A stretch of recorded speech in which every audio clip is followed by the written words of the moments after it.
स्वागत है आपका आर या पार बाजार के ऊपर। ये है हमारी खास सीरीज और जिसमें हम बाजार के जाने माने दिग्गजों के अनुभव से आपको मुलाकात करवा रहे हैं ताकि आपको ये पता चल सके कि एक और जहां बड़ी तस्वीर इकोनॉमी को लेकर थोड़ी सी डगमगाती हुई दिख रही, दूसरी तरफ कंपनियों की कमाई और पैसे के लिहाज से देखें तो अभी भी बाजार मजबूत है। आइए इसी कड़ी में हमारे साथ बाजार के जाने माने दिग्गज मेहरबून ईरानी साहब कार्यक्रम में हो रहे हैं शामिल।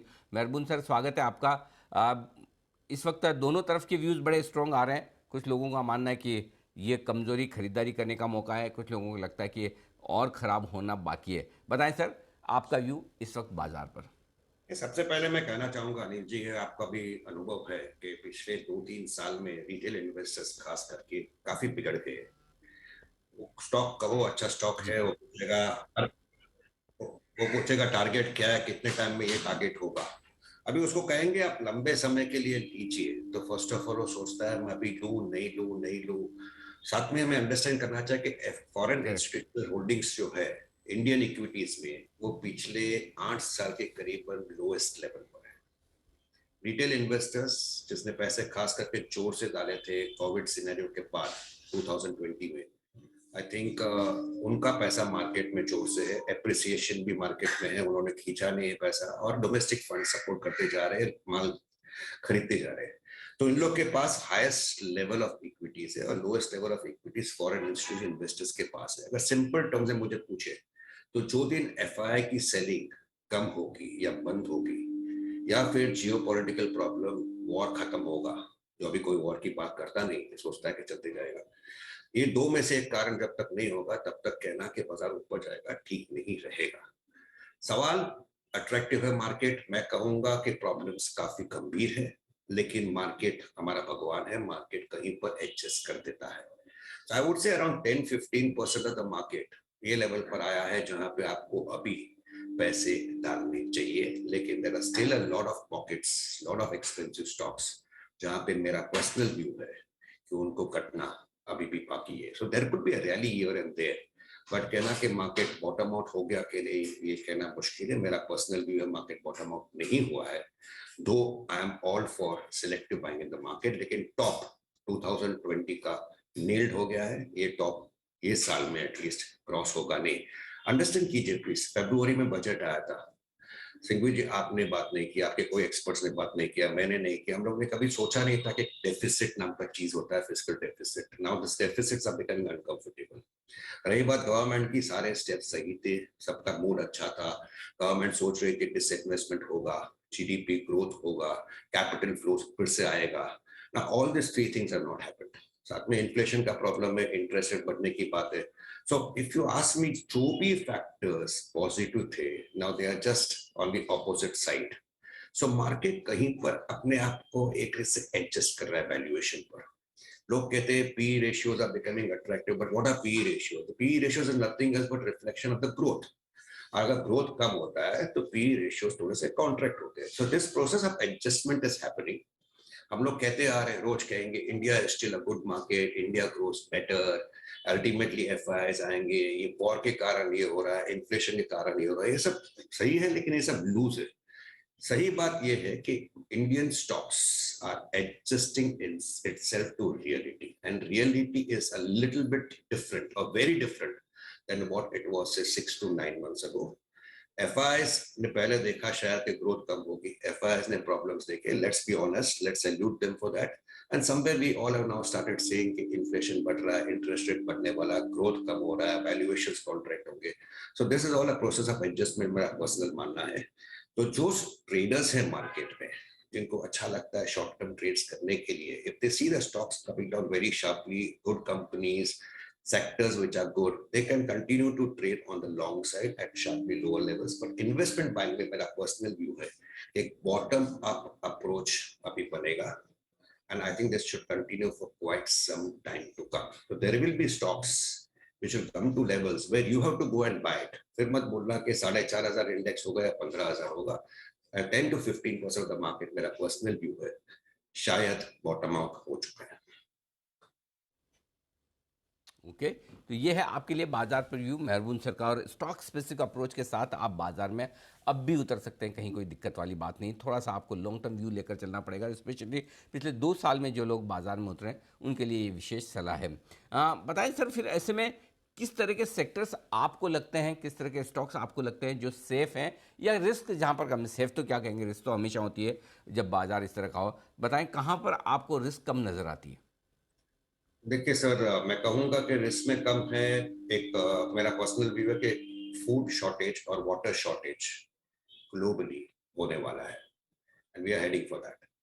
तो जो कंपनीज फूड मैनेजमेंट में है, वाटर मैनेजमेंट में, वेस्ट मैनेजमेंट में है, नेम्स लाइक क्लियर डिस्क्लोजर के साथ एंथनी वेस्ट है, या फिर वाटर मैनेजमेंट में आयन एक्सचेंज है, फूड मैनेजमेंट में small names, good names like foods and इंस है।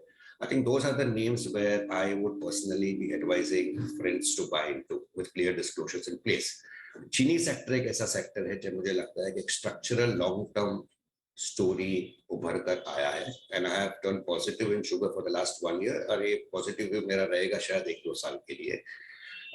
टेक्सटाइल्स और पेपर एक ऐसे सेक्टर्स है जहां पर सिलेक्टिव बाइंग करनी चाहिए, खास करके टेक्सटाइल्स में कॉटन प्राइस का मूवमेंट देखिए, कॉटन प्राइस घटने लगा तो टेक्सटाइल्स में एक अच्छा सा अपॉर्चुनिटी आएगा। डोंट फॉरगेट लार्जेस्ट एम्प्लॉयमेंट वाला है, डोंट फॉरगेट फॉरेन एक्सचेंज देता है कंट्री को।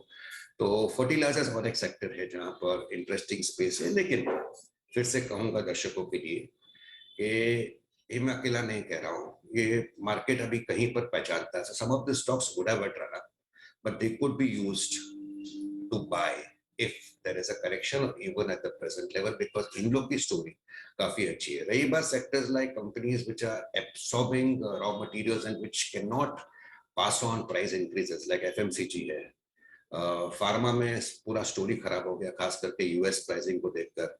सो आईटी है, आईटी मेरा पर्सनल व्यू है काफी एक्सपेंसिव है, एक ट्रेडिंग अपॉर्चुनिटी जरूर है, they have fallen down very sharply, लेकिन अगर मार्केट में और एक लेग डाउन है, जो मेरा पर्सनल व्यू है, ये लेग डाउन बाकी है, तो I would say that IT stocks also will fall after a decent rally right now, where there will be a lovely buying opportunity which will surface. So अभी के लिए मैं कहूंगा शुगर है, फर्टिलाइजर से थोड़ा सा पेपर है, टेक्सटाइल्स है, food management, water management, waste management, ये सारे अच्छे अच्छे कंपनीज जो सेक्टर्स में है, where I think people should go and buy, because loose stock बहुत है मार्केट में।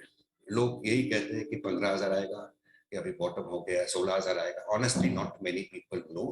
The point is, if FI selling starts coming down, and if the war is going to end sometime, for all you know, a bottom will come and a quick rally will come. But at the moment, I think ये थोड़ी दूर की बात है, so people should be a little bit fleet-footed.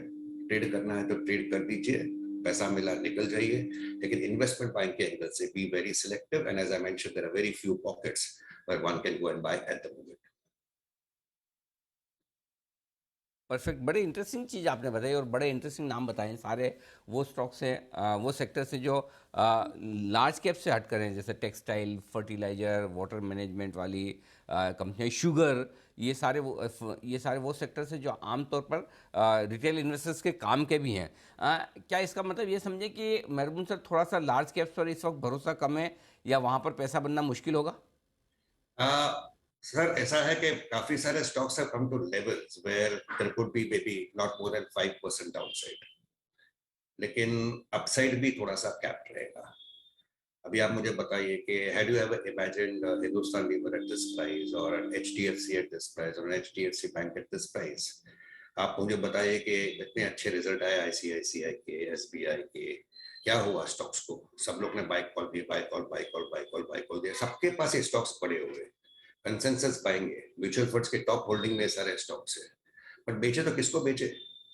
That is the problem right now in the market. So quite a few of the stocks, despite good fundamentals, have become over-owned. और जो fresh money market में जो आ रही है, is coming only possibly to the SIP route as far as mutual funds go. एक बड़े investor exit root में mode में आज के तारीख में, तो तब तक ये नहीं होता है, a sharp rally, a quick rally is not going to come. साथ में if you look at the big names, I told you the pharma में मेरा पर्सनल व्यू नेगेटिव है काफी टाइम से, because US story is very bad for them pricing wise. Stocks नीचे आ चुके होंगे, बट मैं क्यों खरीदूं just because they have come down? I have never advocated buying to happen because stocks have come down. रही बात एफएमसीजी की, ट्रेड कंपनी सुपर नेम्स, आपका लड़का मेरा लड़का उसमें काम करता होगा, वी बी प्राउड फादर्स, लेकिन at this level just because the stocks have come down should I go and buy into that, तो वो स्टोरी भी थोड़ी खराब है. So I would go with certain names in financials. अगर आप मुझे कुछ लार्ज कैप में, मेरा उसमें HDFC and HDFC Bank are two names. I personally believe with a 5% downside and a 20-30% upside over the next 12 to 18 months, I think they provide for good opportunities. But कहूँ तो किसको कहूँ, because most of the investors now who are used to fast quick money are not interested. उनको कहो कि 5% downside है, 15% upside है, ठीक है कहेगा, थैंक यू कहेगा, चला जाएगा, लेकिन खरीदेगा नहीं. So this tendency of people has to change. Easy money and quick money, which we were used to over the last 3 years, is behind us for the time being.